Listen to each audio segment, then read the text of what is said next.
સુપ્રભાત બાળકો, સંત કૃપા વિદ્યાલય તરફથી આપનું સ્વાગત કરું છું। આજે આપણે ગુજરાતીમાં નવો મૂળાક્ષર દ શીખવાનું છે। આગળ આપણે ક થી થ સુધીના મૂળાક્ષરો શીખી ગયા। આજે આપણે નવો મૂળાક્ષર દ શીખશું। દ, દડાનો દ। આપણે રમીએ છીએ ને બાળકો, જે દડો, એ દ, દડાનો દ। તો દ, દડાનો દ અને દ, દરજી। આપણે કપડાં સીવડાવવા જઈએ છીએ ને બાળકો, એ દ, દરજીનો પણ દ થાય। તો આપણે બોલો અને લખો।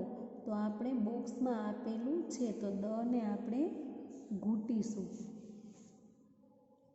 અને બોલતા જાશું। દ, દડાનો દ, દ, દરજીનો દ, દ, દડાનો દ, દ, દરજીનો દ। તો અહીં આપણે અહીં લખવાનું છે। પછી છે દ ની નીચે લીટી દોરો। આપણે દ શોધવાનું છે અને એના નીચે લીટી દોરવાનું છે। તો અહીં આપણે દ શોધી અને આપણે નીચે લીટી દોરીશું। ફરીથી પાછું આપણે જોશું, તો અહીં દ નીચે લીટી દોરશું। પછી છે ટપકા જોડી અક્ષર પૂર્ણ કરી રંગ પૂરો। અહીં આપણે ટપકાની મદદથી ઉપર ઘૂંટી અને અંદર રંગ પૂરવાનું છે। તો આપણે દ ને ટપકાની મદદથી ઘૂંટીશું।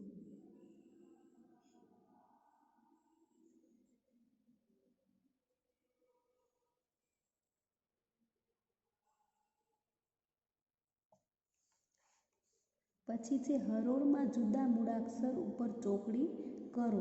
તો આપણે અહીં જોશું, અહીં દડો આપેલો છે, તો દ, પછી ફ, ફટાકડાનો ફ, દ, દડાનો દ, દ, દડાનો દ, દ, દરજીનો દ, દ, દડાનો દ। તો આપણે જોશું કે અહીં બાળકો જુદો મૂળાક્ષર કયો છે, તો ફ, તો એના ઉપર આપણે ચોકડી મારીશું। પછી છે બોલો અને લખો। તો અહીં આપણે આગળ શીખી ગયા કે દ, દડાનો દ, દ, દરજીનો દ અને દ, દફતર।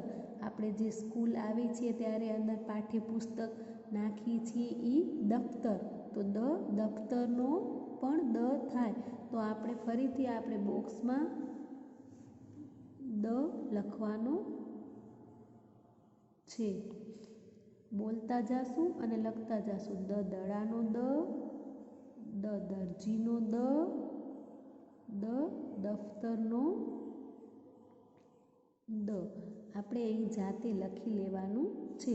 પછી છે દ ની ફરતે ગોળ કરો।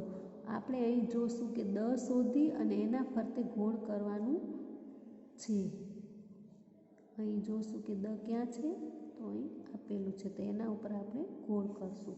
પછી છે દ થી શરૂ થતા ચિત્રો સાથે જોડો। અહીં દ આપેલું છે અને અહીં ચિત્રો આપેલા છે।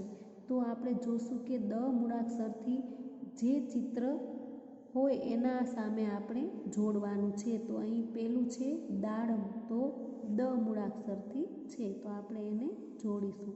પછી છે ફૂલ, તો એને આપણે જોડવાનું નથી। પછી છે દૂધી, તો આપણે એને જોડશું। પછી છે દિવાસળી, તો દિવાસળીને આપણે જોડવાનું છે। પછી છે પિચકારી, તો એને આપણે જોડવાનું નથી। પછી છે બકરી, તો બકરીને પણ આપણે જોડવાનું નથી। પછી છે દીપડો, તો દીપડાને આપણે જોડીશું, કારણ કે એ દ મૂળાક્ષરથી શરૂ થાય છે। પછી છે દ ઓળખી અને ગોળ કરો। પછી આપણે અહીં દ શોધવાનો છે અને એના ઉપર આપણે ગોળ કરવાનું છે। તો આપણે અહીં શોધતા જાશું અને ગોળ કરતા જાશું।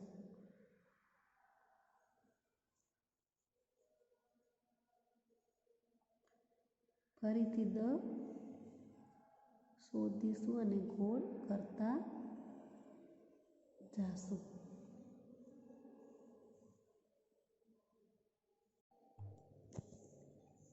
દ, દડાનો દ શીખી ગયા પછી આપણે છે ધજા। ધજા એટલે મંદિરમાં આપણે બાળકો જોઈએ છીએ ને કે મંદિર ઉપર ધજા ફરકે છે એ ધજાનો ધ, તો આપણે ધજાનો ધ શીખવાનો છે.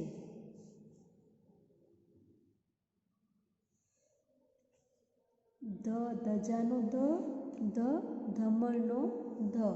તો આપણે બોલો અને લખો. તો આપણે અહીં બોલતા જાશું અને લખતા જાશું.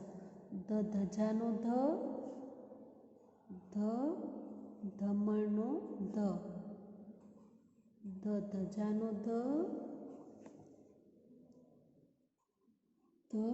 ધમણનો ધ. ધજાનો ધ, ધમણનો ધ. આપણે અહીં પૂરું કરવાનું છે.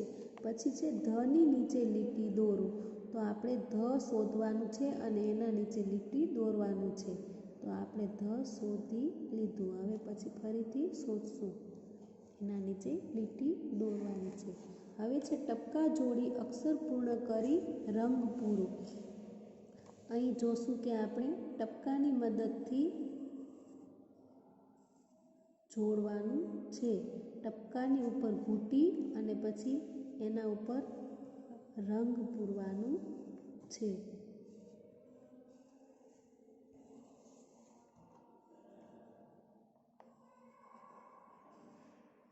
તો ઉપર ઘૂંટી અને પછી રંગ પૂરવાનું છે. પછી છે હરોળમાં જુદા મૂળાક્ષર ઉપર ચોકડી કરો. ધજાનો ધ, ધમણનો ધ. પછી પતંગનો પ. ધજાનો ધ, ધમણનો ધ, ધજાનો ધ, ધમણનો ધ. આપણે અહીંયા જોશું કે જુદો મૂળાક્ષર કયો છે. તો અહીં પ મૂળાક્ષર જુદો છે, તો એના ઉપર આપણે ચોકડી કરશું. પછી આગળ આપણે ફરીથી બોલો અને લખો.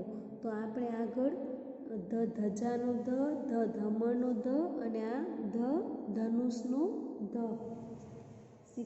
તો બોક્સમાં આપણે ધ ઘૂંટવાનું છે અને બોલતા જવાનું છે અને લખતા જવાનું છે કે ધજાનો ધ, ધમણનો ધ,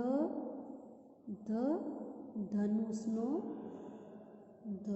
બોલતા જાશું અને લખતા જાશું. અહીં પણ આપણે લખવાનું છે. પછી છે ધની ફરતે ગોળ કરો. તો આપણે અહીં જોશું કે ધ ક્યાં છે, તો એના ફરતે આપણે ગોળ કરવાનું છે. પછી છે ધ ને ધ થી શરૂ થતા ચિત્રો સાથે જોડો. અહીં ધ મૂળાક્ષર આપેલો છે અને આ ચિત્રો આપેલા છે. તો ધ મૂળાક્ષરથી શરૂ થતા હોય એને આપણે જોડવાનું છે. તો પેલું ચિત્ર અહીં ધજાનું છે, તો આપણે જોડીશું. પછી છે ધોતી, તો એને પણ આપણે જોડીશું. ધ મૂળાક્ષરથી શરૂ થાય છે. પછી છે વાટકી, તો વાટકીને આપણે જોડવાનું નથી. પછી છે ધુમાડો, તો આપણે એને જોડીશું. પછી છે ગુલાબ, તો ગુલાબને આપણે જોડવાનું નથી. પછી છે ધતુરો, તો ધતુરાને આપણે જોડીશું. પછી છે પુસ્તક, તો પુસ્તકને આપણે જોડવાનું નથી. પછી છે ધ ઓળખી ગોળ કરો. પછી આપણે અહીંયા બાળકો ધ શોધવાનું છે, તો એના ફરતે આપણે ગોળ કરતા જાશું. શોધતા જાશું અને ગોળ કરતા જાશું. ફરીથી જોશું તો શોધી અને ગોળ કરતા જાશું. અહીં જોશું. તો બાળકો, તમે તમારા ઘરે જાતે લખી અને અમને ફોટો પાડીને મૂકવાનું છે. અસ્તુ.